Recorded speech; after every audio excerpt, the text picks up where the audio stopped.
More often than not, I find live-action TV to be a little bit tedious to watch. I feel like movies are such a sweet deal. 2-hour experience with a full beginning, middle, and end. Anime is also great, because in just 20 minutes time, you can experience some amazing animation while also watching your favorite characters develop. It's all very easy to digest no matter what you're watching. Live-action television is a little bit different.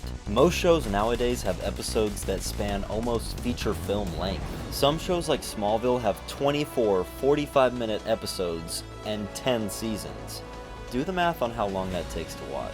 And the worst thing about live-action television is that you can love a show with all your heart, and after investing so much time loving the characters and world and music, it can just transform into something completely unrecognizable. This, of course, does apply to anime as well, but when an anime sucks, it's usually because it didn't correctly adapt the manga, or maybe the anime passed up where the manga was story-wise, so they kind of are like flying blind and making it up as they go along. I get asked very often, what's worse than Heartbreak? Watching your favorite show become terrible, that is definitely worse. And just like people who are scared of Heartbreak, I'm scared of becoming invested in a show again, just to be disappointed.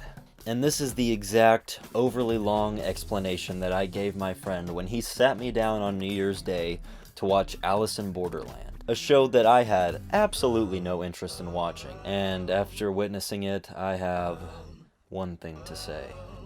Damn, boy. Damn, boy, he's thick, boy!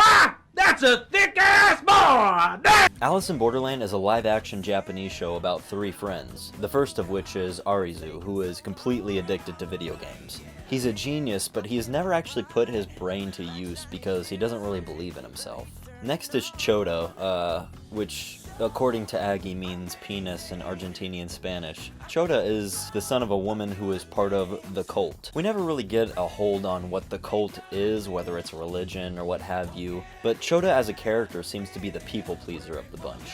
And lastly, my favorite of the 3 friends, Karube, an employee at a bar in Shibuya who actually fell in love with his boss's girlfriend. Karube is sort of like the bad boy of the group. Each of them have their own distinct personalities, but one thing that all of these characters have is depth. Alice in Borderland isn't exactly about these 3 friends, but it does something in one episode that a lot of shows take an entire season to do. And that is getting me as a viewer to believe that these friends really do care about each other. So what is this show about? Well, I think it's best to go in as blind as possible. Alice in Borderland is a show with a lot of crazy twists and turns, but the less you know about the actual plot, the less you'll have to speculate on. The best way I can describe the plot without going too far into detail is that it's about these 3 friends who are goofing off in Shibuya, and after a couple of cops chase them into a bathroom stall where they hide, they end up exiting the stall after a few minutes, only to find out that the entire city is completely empty.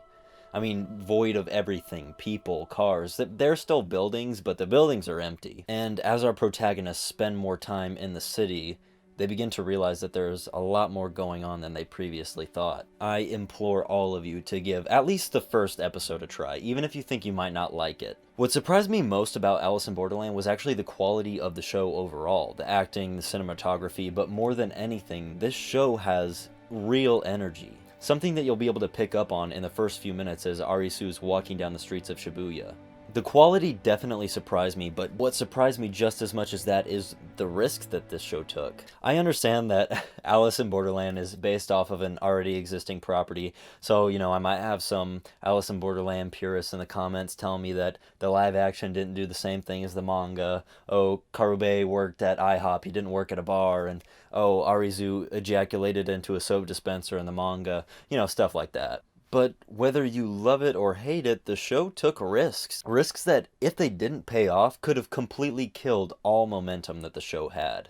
And these risks only work because the world is so believable, the characters, the acting is so believable, you really connect with all 3 of these guys. I said my friends sat me down to watch this on New Year's Day, and we binged all 8 episodes in one sitting. And weirdly enough, this is the first discussion video I've made about a single property since my first discussion video ever, Hamilton. So if that doesn't convince you, I don't know what will. Everything from the acting to the music to the world, even the action was superb in the show. I don't really have a lot more to say besides just asking you to watch it. As for negatives, I don't really have any. I do have a few nitpicks, some pacing issues here and there, some visual effect issues, no big deal. But overall, I can't recommend it enough. I know this is a super random, out of nowhere video, but, you know, I liked it. So, watch the show. That's all I got for Alice in Borderland. And for those who keep DMing me on Instagram, yes, this is my girlfriend. Yes, she's this hot. I can say that now that it's public knowledge. I mean, who do you think bought my green screen? You know I can't afford this. So anyway, get out of here. Go watch Alice in Borderland. Do the thing. If this video convinced you to watch it, come back and let me know in the comments what you thought, because I'd really love to know. I only have my roommate's opinions on the show, so I really want to know what other people think. So let me know in the comments below. Thank you for watching, and see y'all soon.